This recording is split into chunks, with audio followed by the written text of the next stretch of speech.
Hey, how's it going, everybody? Welcome to Scribbles with Jonathan. I'm your host, Jonathan Rector. You can check out my website and my work at jonathanrector.com. You can also go there as well. And if you guys are on Twitter, Tumblr, Facebook, all that good stuff, go ahead.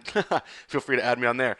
Today, I thought I would take a little bit of time out of doing a panel that I'm working on for the Standard. And I would hit the record button because I don't think I really talked too much about this topic. And that's basically placing a character into what you see right here, this panel right here. There's some serious perspective going on here. It's not like a flat-on shot like these two panels. There's some perspective going on. So I just wanted to show you guys and girls out there how I go about doing it. This might be a little more, air quotes here, advanced than a proper tutorial, because I'm just going to jump and dive right in and just kind of talk as I'm going, and maybe you guys will learn that way. However, if you guys want some slower, precise, kind of like literally start from scratch kind of discussion about it, feel free to let me know in the comments, and we'll add it to the backlog of videos that you guys would like me to do. So first things first, what you're going to need is your perspective. Now, this right here, this perspective grid that I've already made, actually here, let me just turn all this off here and just show you the sketches layer. And I'll lower the opacity here on the perspective. Now, this sketch layer that I have right here, that's, all scribbly and all that good stuff, this was done digitally on a very small thumbnail, basically like how you would normally do thumbnails. And this was sent to the client, John Lee's and stuff, and they would look at it. It goes all the way for all the panels, just so they can see how I'm interpreting the script. And you get the green light, your thumbs up, you're good to go. So now that I have that sketch, I would bring it into the proper size that I needed it to, and then I would make my perspective lines, or perspective grid, if you will, all over that sketch layer. Let me just turn sketch layer so you can see it. So there's 3-point perspective going on here. You got the red ones coming from the right, blue from the left, and green coming from the down. This is a technique I learned from Freddie Williams, again from that amazing book, the DC Comics Guide to Digitally Drawing Comics. Highly recommend everybody buy that book. And I'm going to plug the hell out of it because I think, he deserves getting more recognition for that book. Anywho, so I have that perspective layer or grid done, and I didn't just throw it on. I made it to the sketch that I had roughly, okay? Now, after I had that, this looks magical because all of a sudden, boom, you got your entire drawing done. But that's essentially all it is. Now, when I do these kinds of scenes, especially a scene like this, I like to have my background established first before throwing the characters in. There's nothing wrong with doing it the other way around. Just over time, you'll have a preference of how you like to do it. If this whole scene was like maybe some superhero or some big monster came around that corner and just destroyed the hell out of this room, I would probably throw or just draw the monster and the destruction first and then start putting things around it. But the scene is kind of what's important here. So I'm going to turn the sketch, I need the sketch layer on actually. What I'm going to do is I've lowered the opacity of the perspective. The actual background, I'm going to lower that opacity down as well, probably quite a bit. And let me just lower the sketch layer too. And the reason I'm doing all this is just so I can still see what's going on here. So I'm going to make a new layer, grab my pen or my inking tool that I normally use, and I'm going to basically be doing gestures. Now, what's really cool is I can see where everything's kind of lined up. So my initial sketch of having the guy stand like right here works, but it's kind of weird. So what I'm going to do, actually in this panel here, I'm just going to show you guys real quick what's happening. In this panel here, we've got the sidekick watching TV, and there's some garbage going on there. And then in the next panel here, we have the main superhero turning the TV off. So I'm just going to open the script here, and just to make sure I'm not missing anything. So we've got captions, TV man, that's all talking from the TV. So that means none of these characters in this panel are talking, so I'm not concerned about doing the speech bubbles. Knowing that, I'm probably going to move Gilbert here, the main character. I'm probably going to move him behind the couch like this, just to make it seem like he's walking in on, what's kind of happening here. So knowing that, we should probably draw the kid that'd be on the couch. Well, he's not really a kid; he's more of a teenager. So I'm going to have an idea where his butt's going to be planted. And I want him kind of leaning forward a bit. He's really into the show, what they're talking about. And he's not shy, so his legs are going to be open.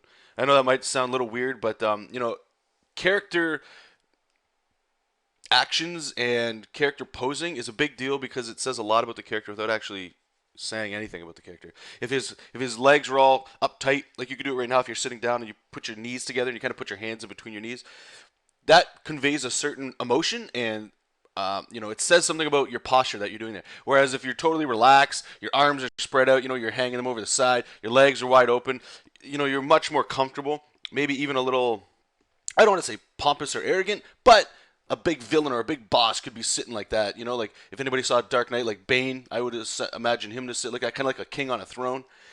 That posture has a very different posture than somebody that's about to be executed that's sitting down. So always try to remember that stuff. I like to keep the gesture stuff pretty small or pretty loose. Right now what's happening is he's looking a little big. That's okay. We're going to shrink him up in a second here. Make his head a little bit bigger. Just to force the proportions that he's not an adult just yet. Now his arms, let's see what we're going to do with the arms. Well, I'm looking like he's a little upset anyway. Alright, so he's looking pretty huge. So I'm just going to Control T to transform him, just to shrink him up a bit. The only thing I really have to worry about here is where his feet are placed, because as long as his feet are placed on the ground, everything else will work. It might be a little too small. That looks a little better. Okay, so now that I have that, we're going to make everything a blue. And what I did there, for some of you, I know some of you guys and girls ask me, how did I just magically make that all blue? I believe they are called, let me just check, window, oh, it's an action. And what an action is basically a group of recorded events that when you press a hotkey like an F key, or in my case, or you guys if you're using tablets and stuff, you can just press one of those map buttons. Like if you already have one that will make a brush, or just doing this, like I hold a button to move the screen around. Anyway, what it is basically I make a new hue and saturation layer. And let me just move this over here so you guys can see it. And these are the stats. The hue is 200, saturation 60, lightness 50. If I move it, basically it changes. You can see the blue is actually changing what it was. And the hue, maybe you want things to go red when you do it. It doesn't matter. Lightness, this is basically as intense as it's going to get. And the idea behind doing that is it just washes it out, makes everything look like a traditional blue. And then on top of that, I make a brand new layer that has nothing in it. That way, every time I press that, it'll continually do this, and it gives me a brand new layer to draw on. Okay, so we got him. So basically at this point, this would be your gesture work, This is where I would start. I'm kind of too close in there. Start, again, keeping it loose, but you're going to want to think in structure, kind of like where things are connecting and stuff. So I got an idea of where his head's going to be a little bit more solidified. Get like a little round shape for his shoulder. Onto his wrist and stuff.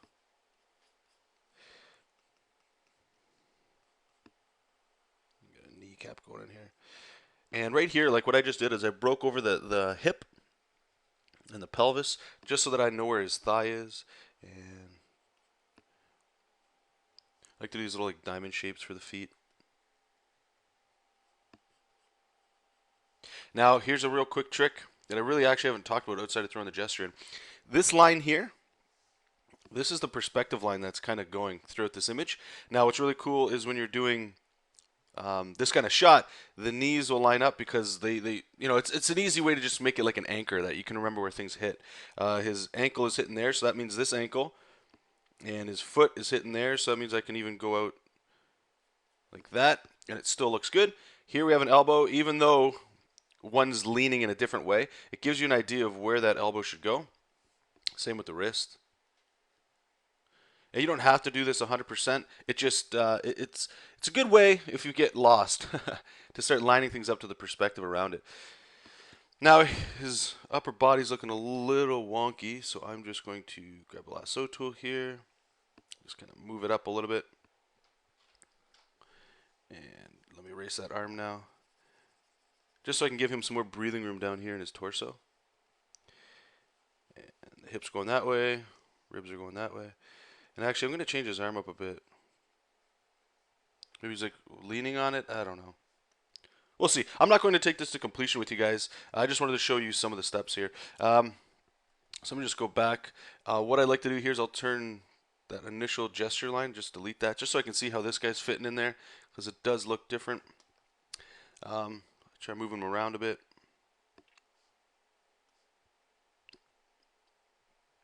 Now, unfortunately, if you're doing this traditionally with just like a regular pencil, you can't really have this freedom to move it around a lot. However, I'm hoping what I'm doing kind of hits you in the head a little bit on how I think about what I'm doing, and maybe you can translate that into how you do your work. Because I know not everybody likes to work digital and all that good stuff. Okay, so go there. That's fine. So we got that. Now again, I'm going to just make it blue again. That way I have what's going on. I'm actually going to lower this one. Whoops. Yeah. Lower the opacity so I can still kind of see what's going on behind there. And this would kind of be my last pass.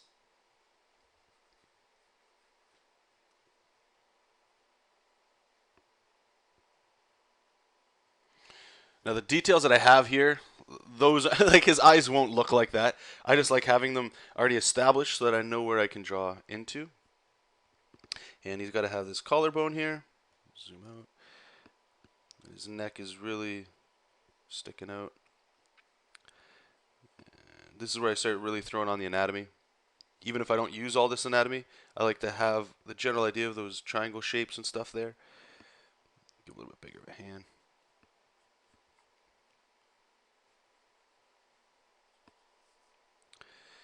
And we'll go in here.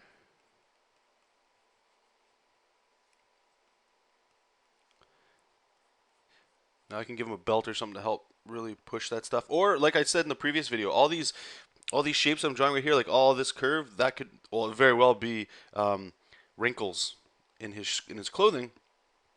That way, it helps really sell the fact that he's in perspective. So, like, what I would even do right here, just to show you guys, is I'll start doing this right here, where it's like I'm kind of tracing the cylinder path that he is. That way, I know, even though it's going to be jeans or something, I can still tack all that on there. It's not a big deal. So there he is. I mean, I'll end up honestly probably changing that arm. I'm not sure how I feel about that. Let me just delete that. Delete that. Don't need that one either. Okay, so now that I have all of that, I'm going to do another layer, and we're going to draw the guy in the background. Now, what's really cool here is, again, that following path, that following shape, right? Like, his feet are planted here. So what I'm going to do is I'm going to sort of sneak, just by moving that over, all in these lines is where the other guy could be standing. And the couch, if we follow the couch, let me just turn this guy off. The couch probably stops around here in the background of it, like that. So knowing that, I know that this guy's feet have to be somewhere in here. So if I just put little markers like that, we're pretty much good. And this guy's knees are bent, so even the knees, if we track the knees back, the knees, they're a little bit bent as well, so I'm going to raise them a little bit, but now we know that's where the knees are going to go. And I apologize, this is probably a lot of like, what is this guy talking about? None of this is making sense. And then if you know your knee, you got your pelvis up here. And this might start to look a little weird, so I might have to start adjusting some of it, because like he's starting to look like a giant, which we don't want. And I'm a big believer, even though perspective is pretty, like, how do I word it? It's pretty much a box that you can kind of play in.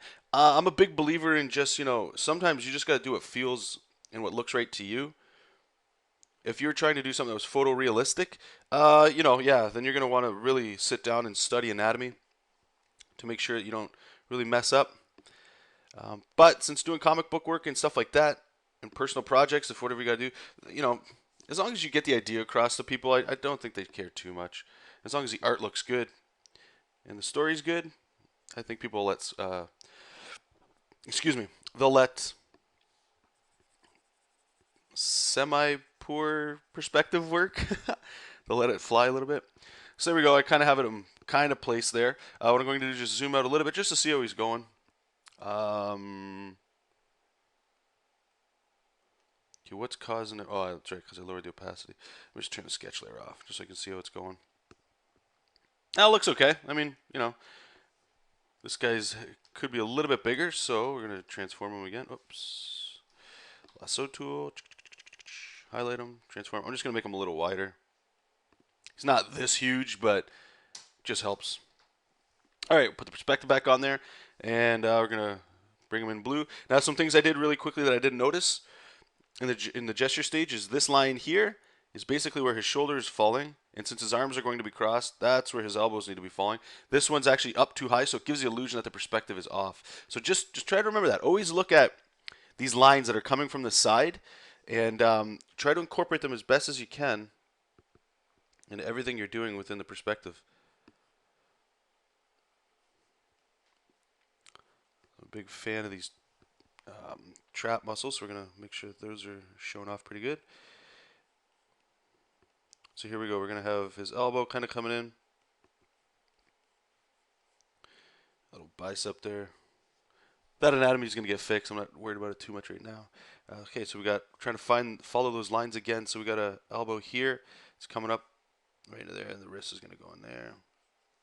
So right here, you can see the top of his forearm should only be that high. So this line I did over here for his forearm is way too big. So we're just going to bring it down a bit. And then his bicep actually touches the same spot there, and you're good. I feel like there's a lot of the things I'm doing here need a little bit more proper discussion. So I'll try to schedule in some time to actually do a little perspective video. If you guys want, I'll include in the description at the bottom. I did do a sort of perspective video, I guess, with just like regular tools like a pencil and stuff like that. So you guys can check that out, like how I would go around using these lines over here for the perspective and stuff. You can totally do this with pencil. All you would need to do is just lightly draw in your perspective first, and then grab like a kneadable eraser and just lightly erase it so that it's still faintly there. That way you can just still pull from the lines. It might sound a little odd, but just check out that video if you're interested in that. I think it's like a 3-part video, so it might be a little bit of an endurance run for some of you guys. Alright, so let me delete that layer, and we'll delete this layer. And we're pretty much good.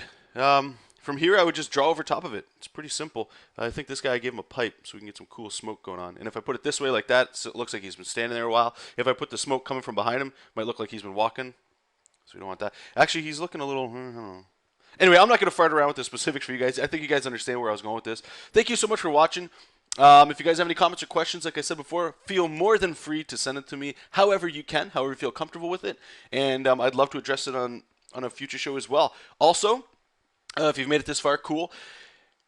I'm starting to gather a lot of questions that I'm going to try to touch in a questions and answers video for you guys, whether that's just me rambling in front of a webcam or actually illustrating like we're doing right now. So if you guys have any like comments, like, I don't know, the classic stuff like, oh, how long have you been drawing for? Or what do I need to do for this kind of stuff? Feel free to message me that kind of information as well.